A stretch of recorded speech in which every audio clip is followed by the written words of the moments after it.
Today on the bench, we have the Gretsch Electomatic hollow body in vintage orange G5420 TG59. And after we're done with the review, we're going to be giving this guitar and case away.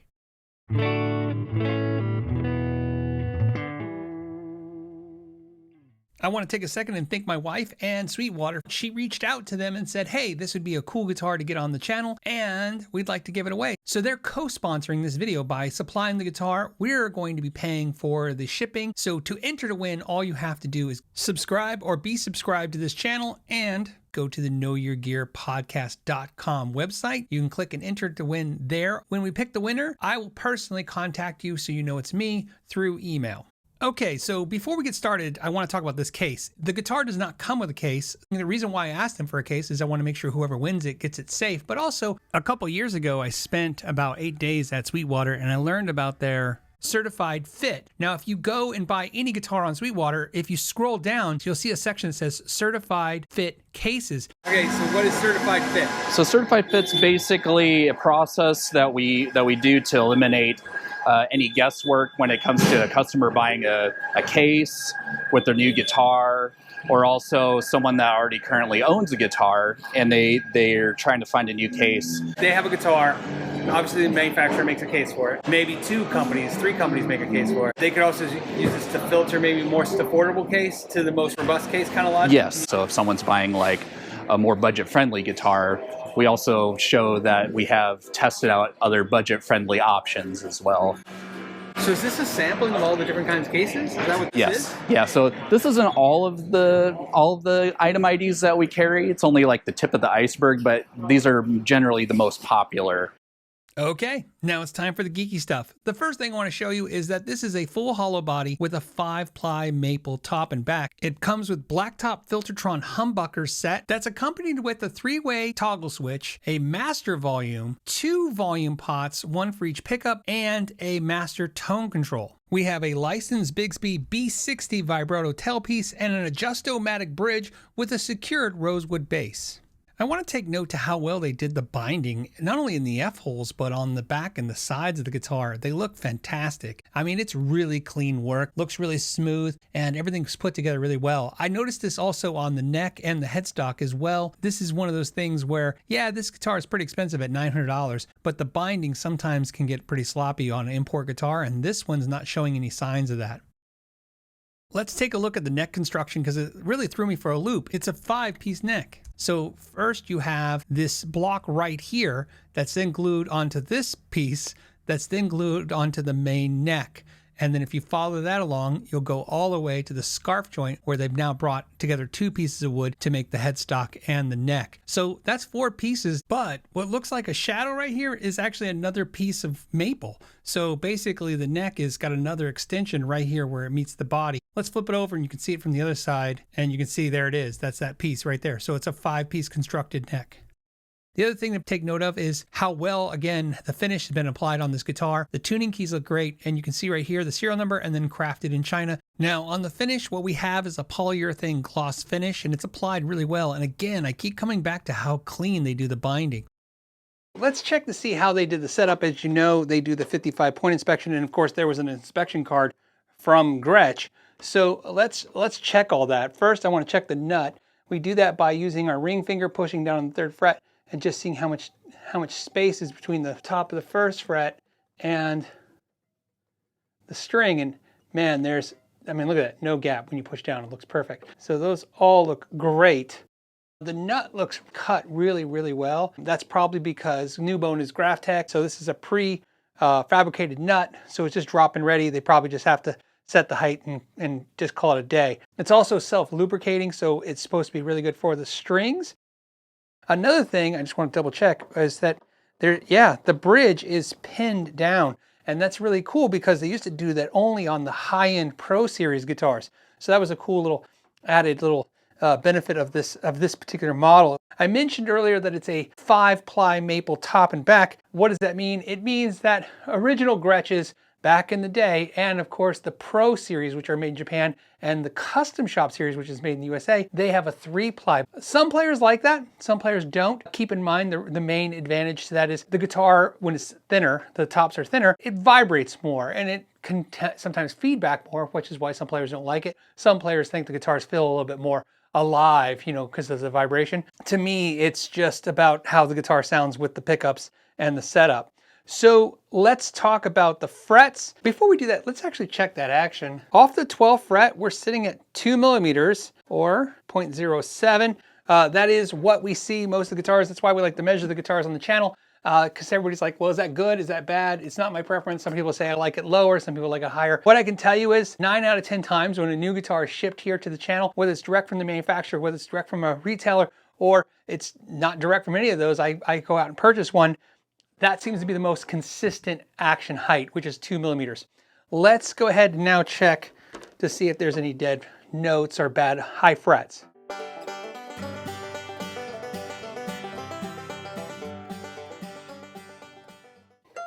I can't really get any higher.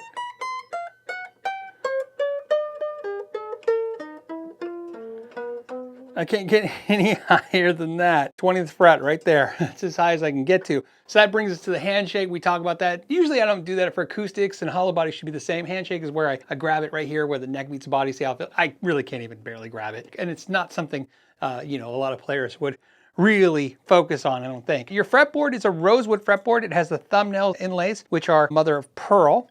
The fretboard is a 12-inch radius all the way down, and it is a 24 3/4 scale length neck. Since there was no high frets, which was really nice, let's check to see how they polish the frets. We do not pull a guitar out of the box and do a video right now. That's not how it works. We unbox the guitar, and then the guitar sits for a minimum of 3 to 4 weeks in the Arizona climate. If it's going to fret sprout, if the neck is going to shrink, it's going to do it here in Arizona. There is no humidification. I got the wrong box. There's no humidification added to the shop. So it's just, this is not going the way I hoped. And so if it was gonna fret sprout, I probably would have done it by now. However, that's not always the case. Sometimes it can take a few months, but it's really just to see, you know, how it did. Let's go ahead, take a look. Let's go ahead and do the treble side. And a little bit of scratches right there, you can see. Not a whole lot, nothing really crazy. I would say that's like a 4 out of 5 or a 3.5 out of 5. And then let's go ahead and do the bass side. And that was almost non-existent, a very few little marks right there. Definitely would call that a 4.5 out of 5 or a 4 out of 5 for sure. So pretty good. Frets look highly polished, no grittiness to them. These are nickel silver frets. It is strung up with Fender guitar strings, ironically. A lot of people will say in the comments that Fender owns Gretsch. That's actually not how it works. Gretsch is still owned by Fred Gretsch. It's just distributed, sold, marketed, built by FMIC. Although you go, that's pretty much the same thing. Maybe it is, maybe it's not. He still has control of the Gretsch guitars when it comes to what Fender does with them. And so it's a lot like the EVH deal. Now they say this is a C-shaped neck, and let's go ahead and grab a C-shaped template. This is your medium C. Absolutely is fitting right there.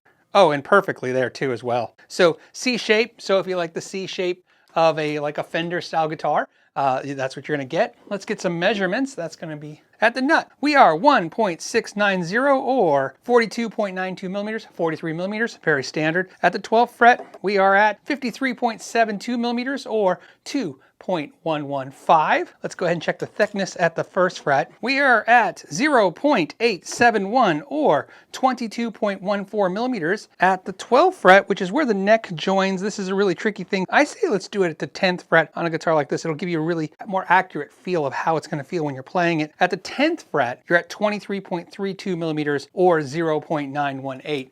So again, this is not a chunky neck at all. It's a pretty thin neck considering. Not like 80s shredder neck, but for a guitar, this is going to be easy on the hands. Now the fretboard edge is not rolled, but it is not sharp. So it's somewhere in the middle. It's just lightly rolled. So it feels comfortable, but it's not a heavy rolled edge. Let's go ahead and test these pickups. So on the bridge pickup, you have 4.64. And on the neck pickup, you have 4.31. On the inductance, on the bridge, you are at 1.59. And on the neck, you are at 1.40. Weight-wise, this one came in at 7 pounds 5 ounces, and they seem to be pretty consistent at that weight. As we always say, none of that really matters until we kind of play it and check it out. The bridge is staying in tune for the most part. The biggest issue has been the G string staying in tune. I didn't have to do much other than I put a little bit of lubricant on the nut slots, and there's an old trick I use a lot that I recommend, especially with the B, G, and D strings when they go flat on you. So here it is, we're in tune with G. Go ahead and bend it from the 5th or 4th fret, doesn't matter. And then tune it back up.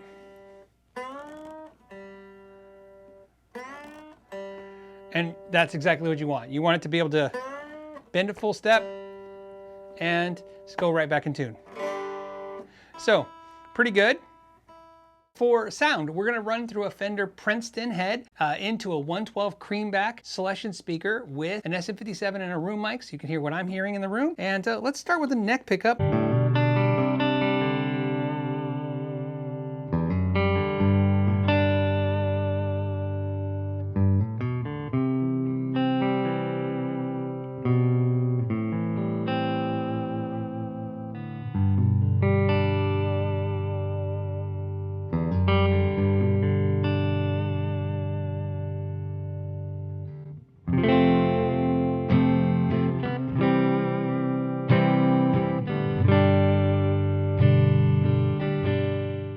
Now we're going to go to the middle position, one of my favorites on a Gretsch. It's got a kind of a warm tone, but a little punchy, and let's do that.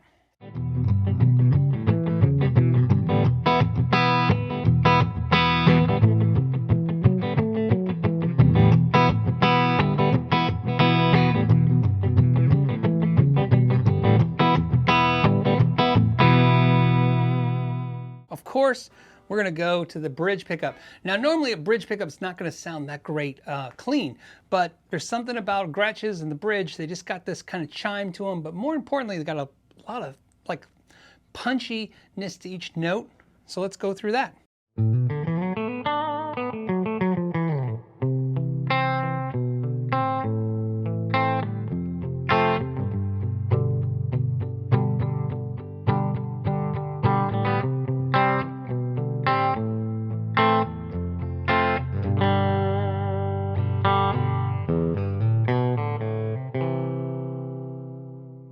Let's go ahead and add some overdrive. I'm using the Line 6 HX1. I'm on the tube drive at 40%. Let's start with the bridge pickup.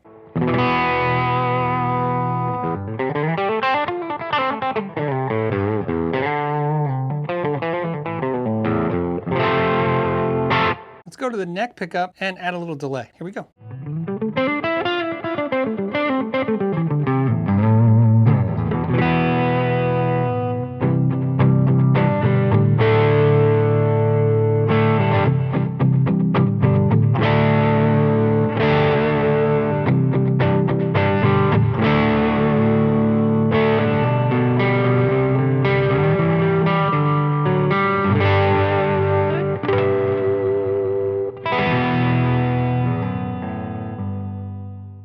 Couple things that are interesting. One of the first videos I ever did on this channel was of an Electomatic and how much I really liked it, and not a lot has changed. They're very, very good guitars. If you get one of these, I definitely wouldn't expect to pull it out of the box and start playing it. Even if it's in tune, it just kind of seems to need to settle into itself, and you kind of keep working it out until, you know, the nut and everything's ready to go. But staying in tune was good, and more importantly, stability in the tremolo system, or the vibrato system, I should say, was very good. And like I said, this is a co-sponsored video. In other words, Sweetwater sent the guitar so we can give it away to you. And like I said, we're covering the cost of the shipping and throwing in some KYG swag. So it's just a really fun way to get a guitar on the channel. But also thank you guys for supporting the channel, especially to the end of the video like you have now. I really appreciate that. As always, I want to thank you so much for your time. To the next time, know your gear.